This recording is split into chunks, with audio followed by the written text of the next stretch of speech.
మనుషులు పిల్లలు కావాల్సిన అవసరం లేదంట.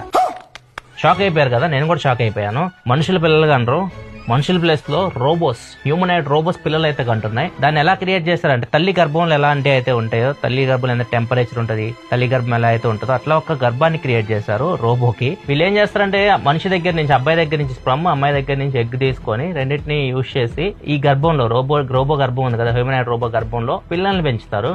పెంచి పిల్లోడు బయటకు వస్తాడు.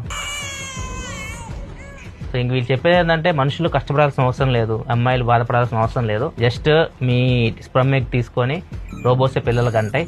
సో మీ పిల్లలే వాళ్ళు, కాకపోతే మీ గర్భంలో పెరగరని చెప్పేసి చెప్తున్నారు. ఇది 2026 సంవత్సరంలో అమల్లోకి తీసుకొస్తామని చెప్తున్నారు. ప్రెజెంట్ దీన్ని మేక మీద టెస్ట్ చేశారంట, వర్కౌట్ అయిందని చెప్తున్నారు. అంటే నెక్స్ట్ ఇయర్ నుంచి మనుషులు పిల్లలు కావాల్సిన అవసరం అయితే లేదు. దీని మీద మీ అభిప్రాయం కింద కామెంట్ సెక్షన్లో చెప్పండి. ఈ వీడియోని మీ ఫ్రెండ్స్తో కూడా షేర్ చేయండి, వాళ్ళు కూడా ఈ షాకింగ్ న్యూస్ తెలుసుకుంటారు.